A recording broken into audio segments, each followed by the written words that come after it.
తిరుప్పావై అంటే ఏమిటి? వీటి ప్రాశస్త్యం ఏమిటి? ఏమిటి తిరుప్పావై? ఏముంది అందులో? కేవలం 30 పాటలే కదా అని అనుకోకూడదు. చూడటానికి పైపైకి ఒక కృష్ణ, గోపికల కథగా కనిపిస్తుంది.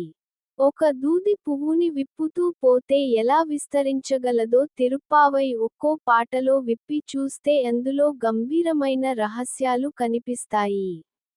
ఇందులో రామాయణ భాగవత సన్నివేశాలు నిక్షిప్తమై ఉన్నాయి. ఇకపై వేదాలు ఉపనిషత్తులు చూపిన మార్గం ఇమిడి ఉంది. అందుకే తిరుప్పావైని ఐదో వేదం అంటారు.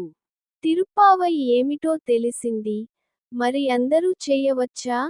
శ్రీకృష్ణుడి కోసం చేసేది, నీవే తల్లివి తండ్రివి అని అందరం చిన్నప్పుడు చదివిందే కదా. అందరూ చేయవచ్చు ఈ వ్రతం.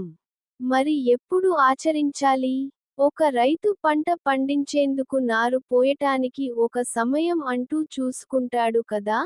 అంతెందుకు పరీక్షలో మంచి మార్కులు రావడానికి తెల్లవారే సమయంలో లేచి చదువుతాడు ఒక విద్యార్థి. మరి జీవిత లక్ష్యమైన శ్రీకృష్ణుని కోసం చేసే వ్రతానికి ఒక మంచి సమయమే ధనుర్మాసం. సూర్యుడు ధనుర్రాశిలో ప్రవేశించి ఉంటాడు.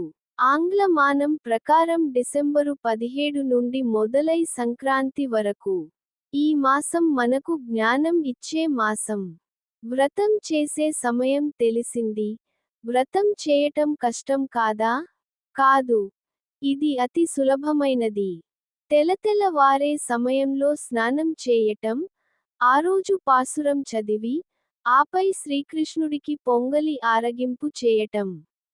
ఇక ఆయా పాసురాల అర్థం వినడం అంతే. శరీరాన్ని కష్టపెట్టే వ్రతం కాదు. ఒక్క మాటలో చెప్పాలంటే శ్రీకృష్ణుని కళ్యాణ గుణాలతో స్నానం చేయటమే ఈ వ్రతం. స్వస్తి.